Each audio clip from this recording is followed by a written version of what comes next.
The star classes में आपका स्वागत है। आइए आज हम लोग क्लास 10th के मैथ के एक महत्वपूर्ण प्रश्न को हल करते हैं। यह प्रश्न है प्रश्नावली 5.3 का। यह प्रश्न है प्रश्नावली 5.3 का 6 नंबर। ठीक है, ये प्रश्न यहाँ पे दिया हुआ है। आज हम लोग इसको हल करने वाले हैं। आइए पहले जानते हैं सवाल में क्या क्या दिया हुआ है और क्या ज्ञात करना है।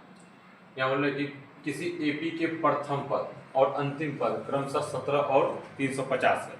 प्रथम पद और अंतिम पद, ठीक है, ये दिया हुआ 17 और 50। प्रथम पद को हम लोग सूचित करते हैं किससे? ए से, A1 से। ये प्रथम पद 17 है और अंतिम पद क्रमशः का मतलब होता है जो पहले बोले हैं उनके लिए पहला वाला शब्द, पहला शब्द के लिए पहला वाला संख्या, और ये अंतिम शब्द, ठीक है, उनके बाद वाले जो शब्द है उनके लिए बाद वाला संख्या।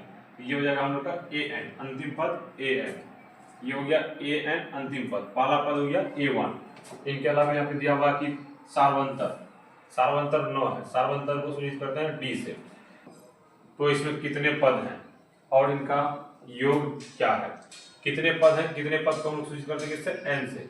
और इनका योग क्या है? योग के लिए सूचित करते हैं SN से। यानी कि ये दो चीज हम लोग को ज्ञात करना है। तो आइए हम लोग इस सवाल को बनाते हैं। जो भी चीज इसमें नहीं दिया हुआ है उसे हम लोग लिख लेते हैं ज्ञात करना है, और जो दिया हुआ है उनको लिखेंगे दिया गया है और उनके ज्ञात करना है।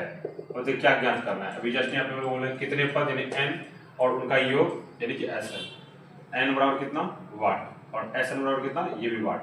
ये दो चीज हम लोग को ज्ञात करना है। उनके बाद हम लिखेंगे यहाँ पे दिया गया है, दिया गया है। अब देखिए क्या दिया गया है। यहाँ पे दिया हुआ प्रथम और अंतिम पद। प्रथम पद के लिए कितना है? 17। प्रथम पद A1 बराबर कितना? 17। अंतिम पद AN बराबर कितना? अंतिम पद 350 है। और यहाँ पे दिया हुआ सार्वंतर, सार्वंतर यानी कि D का मान कितना है? 9। इतना चीज दिया हुआ है। अब इनको हम लोग चलेंगे प्रश्नानुसार और इनको हल करेंगे। यहाँ लिखेंगे अब प्रश्नानुसार। अब प्रश्नानुसार, प्रश्नानुसार हम लोग क्या चीज का फॉर्मूला बैठाना पड़ेगा? ये जो दिया हुआ है, क्या दिया हुआ है? AN दिया हुआ है। पर AN का फॉर्मूला बैठाएंगे और इससे हम लोग n का मान निकालेंगे। सबसे पहला काम करेंगे n का मान निकालेंगे और उसी n के मान को रख देंगे SN वाले फॉर्मूले पे, फिर SN ज्ञात हो जाएगा। तो हम लोग यहाँ पे लिख देते हैं AN, क्योंकि AN ये दिया हुआ है। AN बराबर कितना है? 350। AN की जगह इनका फॉर्मूला यूज कर सकते हैं कितना? A plus N minus 1 into कितना? D बराबर कितना? 350। ये हम लोग यूज करते हैं। सबका मान रखेंगे और इनको हल करेंगे। अब A का मान कितना दिया हुआ है? A का मान है 17 plus N minus 1 into D का मान कितना है? 9 बराबर 350। इस 17 को उठा के उस तरफ भेज देते हैं, ये माइनस में जाएगा। N माइनस कितना जाएगा? 1 इंटू D बराबर जाएगा 350 माइनस कितना? 17। 350 में 17 माइनस करना है। यहाँ बचेगा N माइनस 1 इंटू D की जगह पर 9, और यहाँ इनको अगर घटा देंगे तो कितना हो जाएगा? ये 333 हो जाएगा। 333 N माइनस 1 बचेगा और यहाँ लिखना पड़ेगा हम लोग को 333 बटे कितना? 9। फिर 9 पे टेबल से कट जाएगा, 3 बार में 27 और 63 हो जाएगा। तो ये हो जाएगा 7 बार, यानी N माइनस 1 बराबर बचा कितना? 37। ये बच रहा है। इस 1 को उठा के उधर भेजेंगे प्लस में। N बराबर हो जाएगा 37 प्लस 1, और बराबर हम लोग लिख सकते हैं इन दोनों को जोड़ करके कितना? 38। ये हो गया N का मान। कितना आ गया? 38। N का मान अभी तक हम लोग को पता चला हुआ है 38 है। अब N के मान को रख देंगे हम लोग SN वाले फॉर्मूले पे, यहाँ पर SN वाले फॉर्मूले पे, और यहाँ से SN यानी कि योग निकालेंगे। इधर हम लोग हल कर लेते बगल में SN, लास्ट में लिख देना पड़ेगा। अतः SN बराबर कितना? N बटे 2 into 2A plus N minus 1 into कितना? D, जो हम लोग डेली सवाल में हल करते हैं जिस फॉर्मूले से, उसी को यहाँ पे रखेंगे और हल करेंगे। तो यहाँ N का मान कितना दिया हुआ था?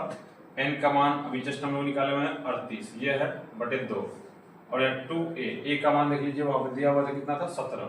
A की जगह पर 17, N की जगह पर फिर से 38 माइनस 1, और D का मान था 9। इनको हल करेंगे। इसको थोड़ा सा आगे इधर बनाना है, इनको कटिंग कर देंगे तो हो जाएगा 19 इधर इंटू में। पहले ब्रैकेट के अंदर का काम करेंगे। ये कितना हो जाएगा? 2 गुना 17 रहेगा, प्लस यहाँ हो जाएगा कितना? 37 गुना 9, कितना हो जाएगा? ये 19 रहेगा, और यहाँ गुना कर देंगे कितना हो जाएगा?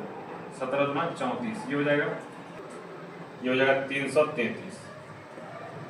यहाँ होगा 19 गुना 367, इनको गुना करेंगे हो जाएगा 6973। ये कितना हो जाएगा 6973। इनका क्रम में गुना कीजिए और यहाँ पर अल्लाह करके मान को 6973 ये आपका आंसर कितना हो गया, ये 6973। अब बताइए हम लोग को पूछा गया था एन का मान कितना है। एन का मान आ गया, एसएन निकालना था, योग एसएन भी आ गया, यानी यह सवाल कंप्लीट हो गया। इसमें दो चीज़ों का मान ज्ञात करना था, दोनों चीज़ हम लोग ज्ञात कर चुके हैं। हम उम्मीद करते हैं इस सवाल को आप लोग अच्छे तरीके से समझ गए होंगे। अगर यह वीडियो अच्छा लगे तो लाइक और शेयर जरूर कीजिए, और हाँ, यदि चैनल पर नए हैं तो चैनल को सब्सक्राइब करना बिल्कुल भी ना भूलिएगा। धन्यवाद।